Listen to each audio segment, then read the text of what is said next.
I see there's a question of whether there's a set date for the start of the first semester. We don't know yet, given that the government has changed the dates where they will be releasing the matric marks. So we're still seeing how we're going to deal with it.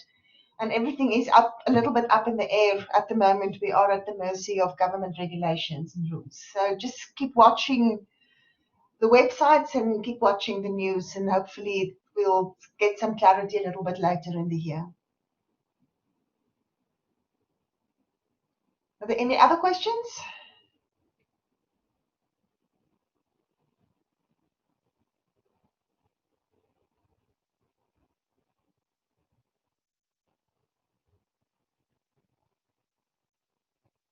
Hi there, welcome to the conversation.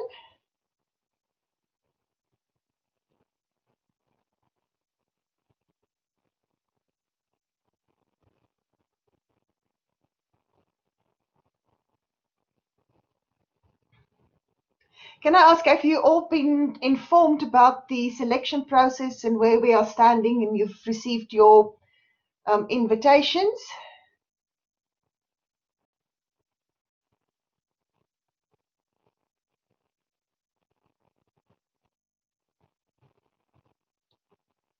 Good.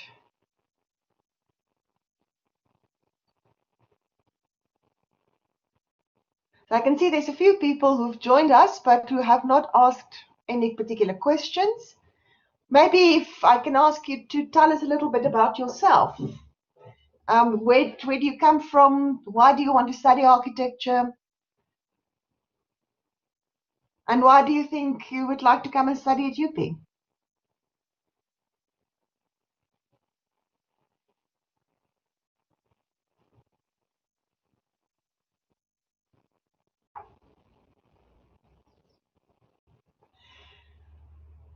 Kaseshan, you're asking who we invite to the interviews. We invite about 200 students to the interviews, of which we will then offer 100 places. We've had over 600 applications so far. So we'll do the final selection and that comes through. And then if you've made the selection to come to an interview, you're one of 200 people. And we hope that you'll make it as one of the lucky 100 for whom we can offer a position.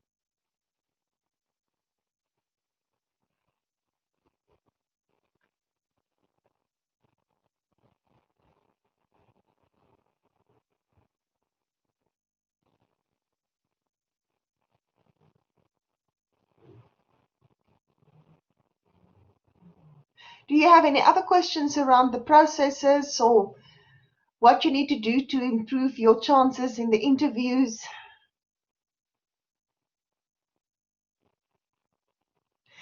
At the moment, we're definitely looking at doing the interviews online. We may be able to do a few interviews on campus if it's really, really necessary, but we are going to do mainly online interviews, yes.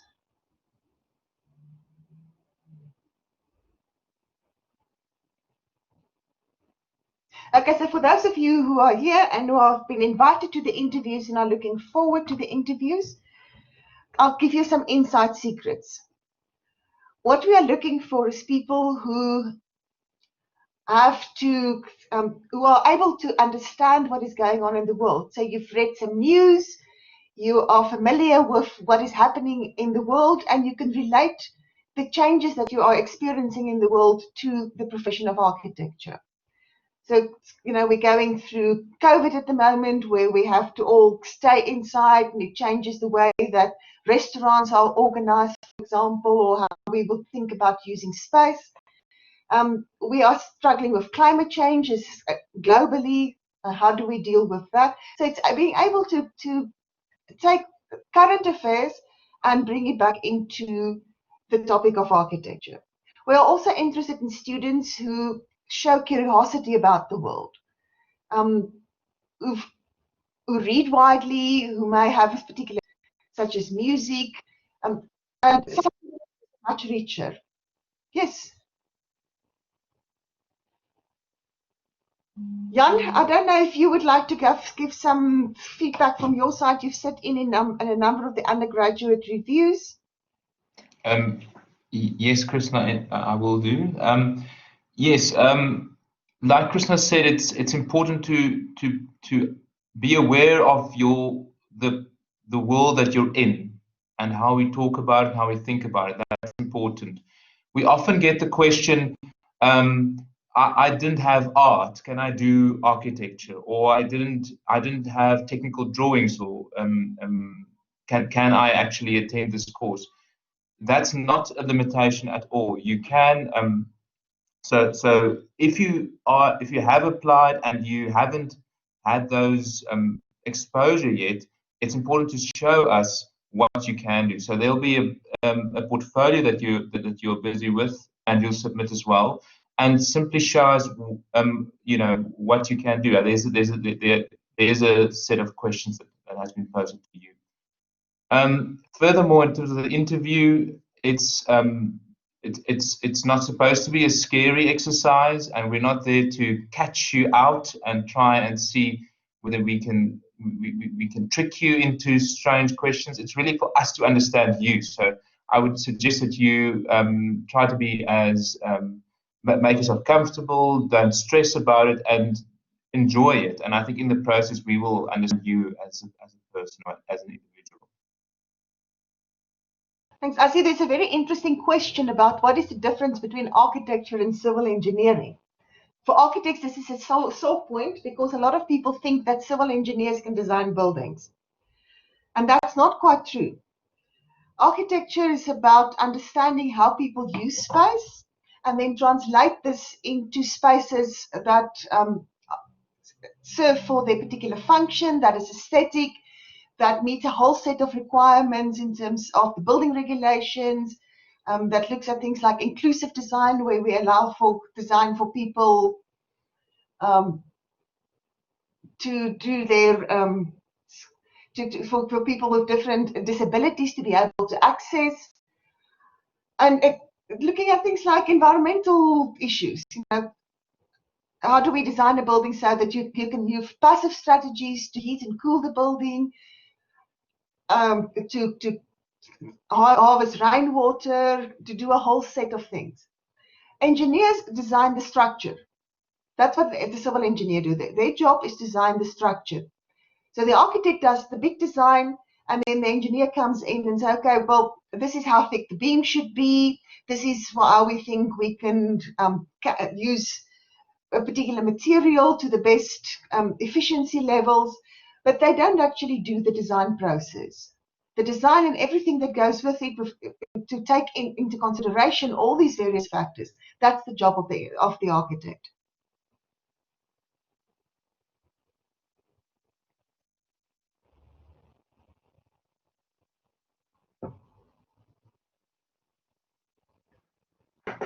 Prof. Du Plessis, I can also maybe just revert back to the selection process and maybe just add to what Mr. Jan Hugo shared. I think also being part of the process of going through the activities that students submit, it is also important that students are well-rounded people. I think, as Prof. Du Plessis shared with you, having knowledge of everyday affairs, but also as an individual, you have certain interests, and those are multimodal. I think for architects and designers, it is important to be able to make shifts in understanding situations and understanding people. In the same way, we communicate in different ways. We communicate with text and words, and we need to write, but we also communicate with graphics and images. So it is important that we are able to make those shifts and to be comfortable with doing that. And the course also provides opportunities for exploring that further. So yes, I think that might also bring some insight, because there will be different kinds of interactions that will be required during the different interview rounds or test rounds. Thank you. Seshlan, I can answer your question there. So the question is, with our portfolio and selection process, since I don't take visual arts, do they take that and my drawings into consideration? Do they choose the best drawings? That is part of the selection process. We do take into consideration if you haven't had art or the technical drawings at school, and consider it on that basis. So the best approach is to present your work the best you can, and we will then consider it within that context. Just for all the participants, you are also able to talk into the mic if you have a mic on your laptop. You just need to click on the little mic button at the bottom of the screen if you don't want to type the question. Now, if I can add to the question around the drawings, what we are looking for is people who see the world, who observe the world. So it is not your technical abilities that we are looking for, but whether you can actually see the world, whether you can see three-dimensionally, and how well you observe what you are drawing.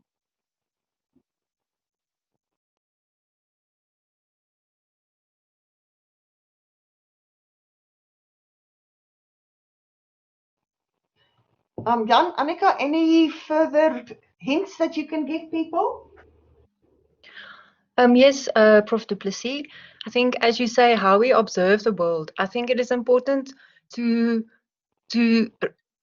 read between the lines as well. You know, we look at buildings and we see a structure, but that is not all that architecture is. You know, if we think about how we use the space and how we navigate spaces and the interactions and relationships that people have with spaces and with each other, those are also very important aspects of architecture. So if you observe, for example, you take a square in a city, an open square. How does it feel or how does it look when it's empty, when there's no one there? Compared to it's a Saturday morning, there's hustle and bustle, people are moving through, there's transportation nodes and people get off taxis and buses and children running, people selling goods. All of a sudden, the space changes. All of a sudden, the energy is different.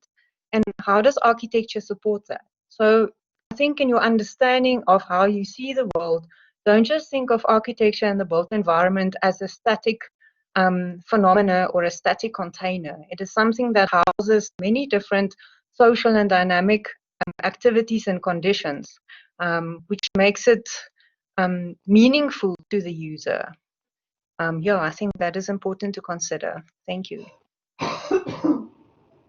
I see Israel has asked a question. I will answer your question now. Two more tips that I can give you. The first of all, you might not have had an opportunity to attend or go to an architecture office to see what they currently do. It might be very difficult, but it doesn't stop you from sending an email with a series of questions, and it's not only important for the selection process, but it's important for you as an individual that will be embarking on this course to be sure that this is a course that you would like to do or a career that you would like to take. So to try to make contact with them and ask them those questions that you don't know. And ask them, what do they do every day? How often do they go to a site? How much time do they spend in office and so forth? The other advice I would give is you might find it difficult to go to places currently, and you might find yourself at home quite often. That doesn't mean that you're not within a space that can show that you are observing architecture and the spaces around us. So when Annika talks about how we experience space, you can do that in your own home as well. And that's also another skill that I think is important for us to assess.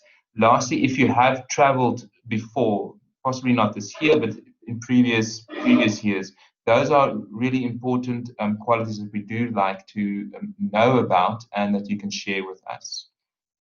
Then Israel had a question, how closely do we work with architects next year? I assume you might be talking about professionals.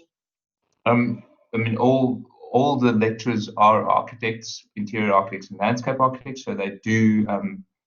So you will be working with architects and people with the correct qualifications. In terms of working with people in practice, that takes place at certain points, not continuously. But then there are times when we do work with people in practice, or we do go out and work in real projects where we contribute to the project. It doesn't happen on a continuous basis, though.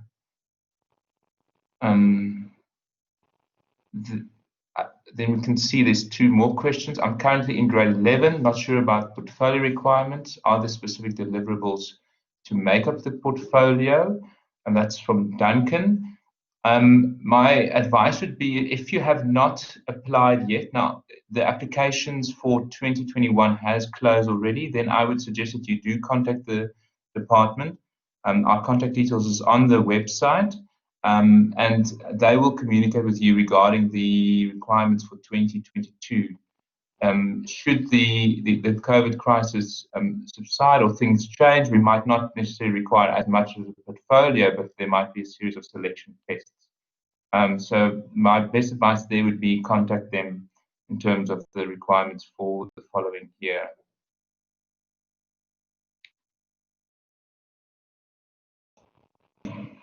The whole process for selection and what is required at each step is available on the website, so you can go and have a look there. And then there's a question about, is architecture in great demand in South Africa? It's like all the built environment disciplines. Your core work as an architect depends very much on what is happening in the economy. But we have a lot of students who branch out and do all kinds of things, like Jan said earlier on in his presentation, that we have people who are doing furniture design, we have people who are becoming urban strategists, we have people working for banks. You come with a very broad skill set when you complete your architecture degree that you really can apply in many, many different jobs and opportunities, and create opportunities for yourself.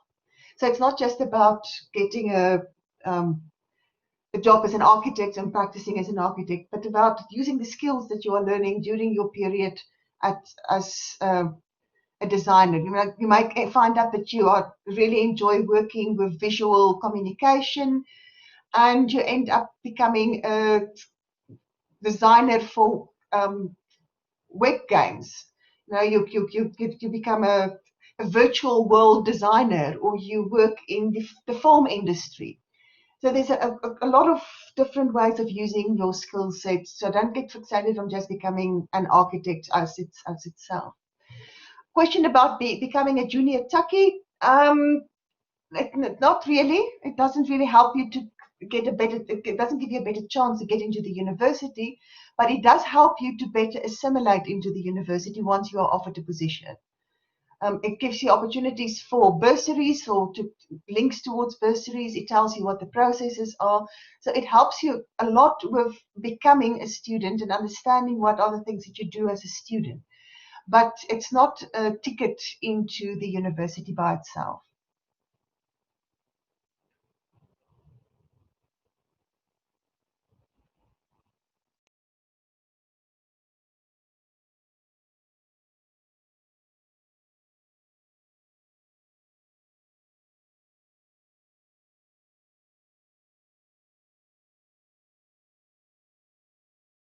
Okay.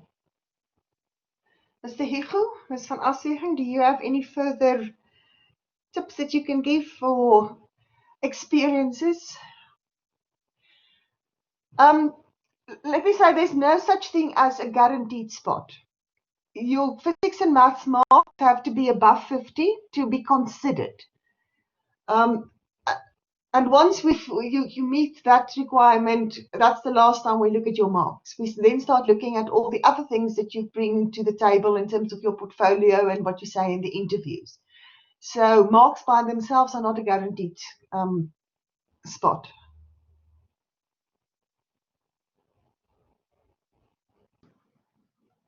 You can think it is quite competitive to come to find a place if you become one of 100 out of. It's basically 1 in 6 people who get offered a job.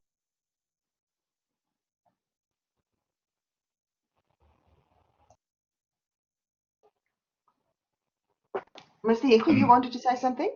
Maybe just from my side, I don't have any more tips, but I would just reiterate that this is certainly an exciting career. It is changing, like all careers, but I think architecture is changing rapidly, and has over time. And I think this is both a really interesting course to take, but I find as a career it stays interesting. Changing and continuously challenges one. So I would invite anyone to come and join us in the architecture profession. Yeah, I can concur. I also think that the changes that we see in society and in the world, I think within architecture, the training is really to be resilient and to be responsive, not only as individuals, but also in our courses. We adapt and we embrace change, and we see in the way that we teach and the way projects are structured, and also in the content and the type of the projects that we offer. I think we endeavor to be relevant and current in the projects, and also in the theory that we offer that supports that. So I think I agree with my colleagues in that. Yes, definitely. And there's never a dull moment. For sure, never a dull moment. And very little repetition. Every job is different. Every project is different. There's a constant change. Yeah, I agree with that. I can also maybe just share that once all this lockdown regulations and rules are lifted and we are able to go back to campus, and when you as prospective students will then be in the building once you are successful, I think there's a wonderful energy. You know, Bokende, I think, is one of those places where once it gets under your skin, it stays with you forever. You know, I think there's such a sense of community amongst the students and the staff, that it is really something that becomes part of who you are. So I really wish you all the best in your future studies, and with applying for these courses. All the best for that.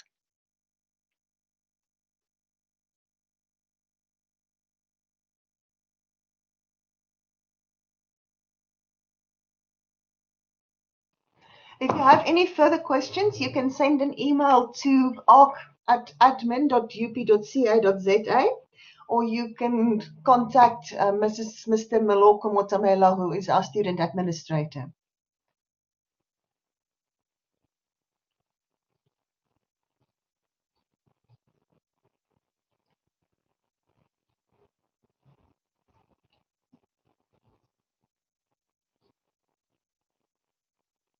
Are there any other questions, or have you all your curiosity been satisfied?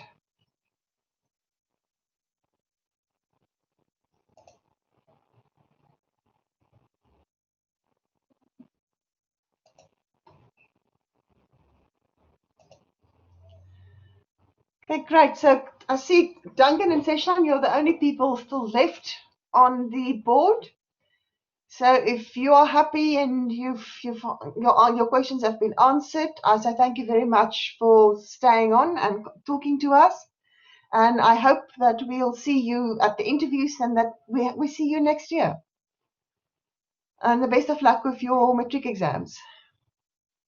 What makes up the built-in environment and makes it different from the others? You'll have to specify about which others you mean. That makes up UP built environment. Okay, sorry, I misunderstood. So you wanted to know what makes UP built environment different from others? I think what makes us very different is that we've got two very strong normative positions. that infuses the values in the department. The one is that we have a strong focus on sustainability and particularly regenerative development and design. And that comes through from first year all the way to the master's program. And the second flavor that underpins everything we do is our community engagement. And that's also part and parcel of everything we do from first year right through to master's degree. And that makes us very different from many of the other architecture departments in the country who may focus more on design or commercial design work or domestic design or much more theoretical and architectural theory and coming up with all kinds of fabulous starchitect kind of buildings, whereas we are very much rooted in reality and in trying to make the world a better place. I don't know, Jan, Annika, if you want to add to that. No, I think you stated very well. Thank you.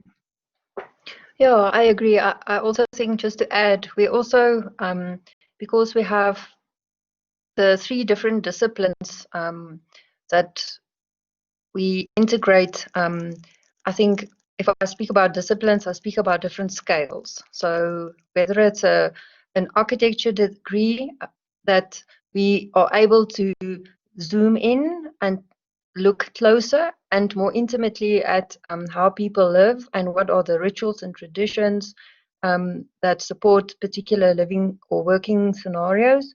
And then we are also able to zoom out and consider more macro and urban scale scenarios. So I also think, excuse me, that brings an interesting slant towards our department.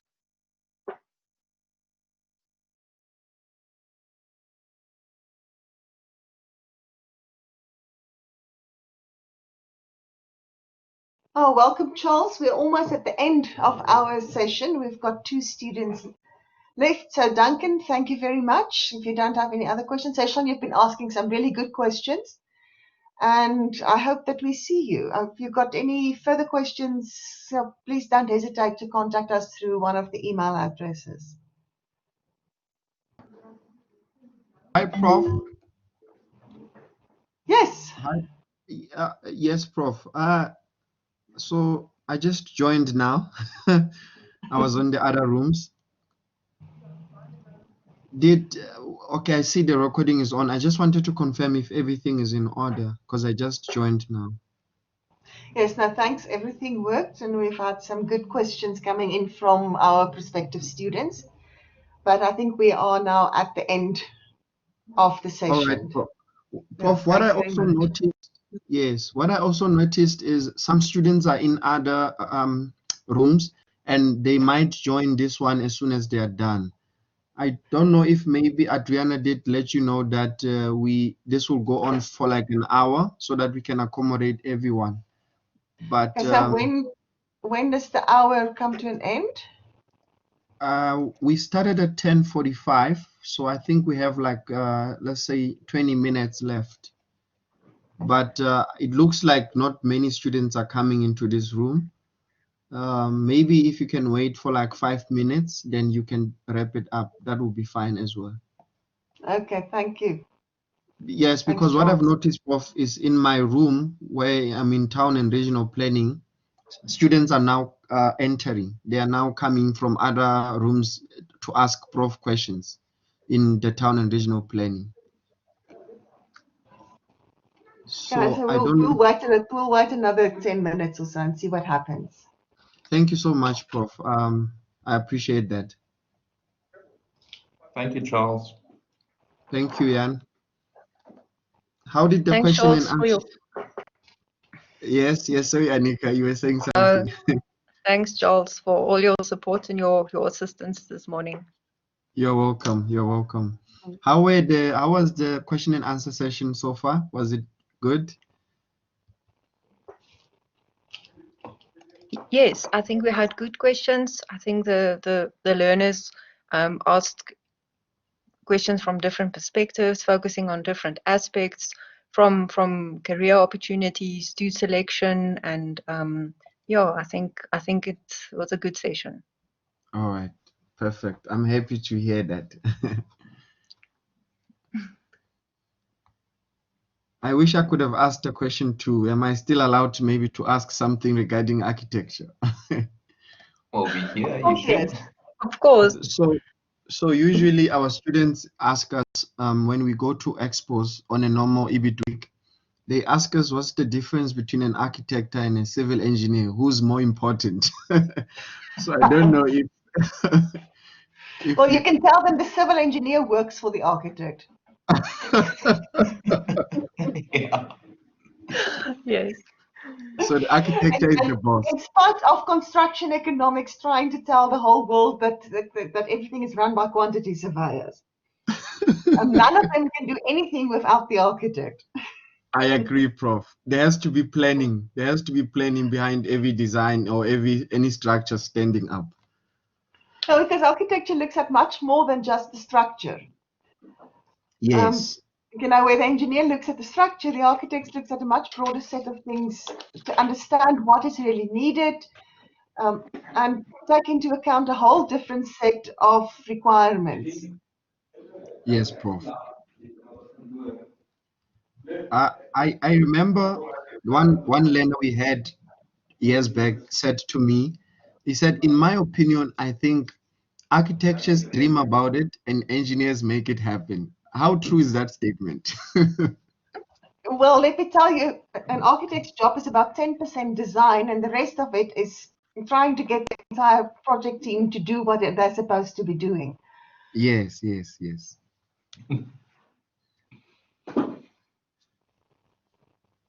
No, it's understood. It's understood. I'm gonna leave now, Prof. And if maybe no students come into the group in the next 7 or 8 minutes, then you can stop the recording. And yes, thank you so much for your assistance, for your presence, and for your presentation, and for answering the students' questions. We really appreciate it from EBIT Week. No, thanks, and thanks for all your hard work, Charles. Thank you so much, Prof. I must say that it's the first time in EBIT Week where we have chairpersons of departments actually presenting. It's an honor, really.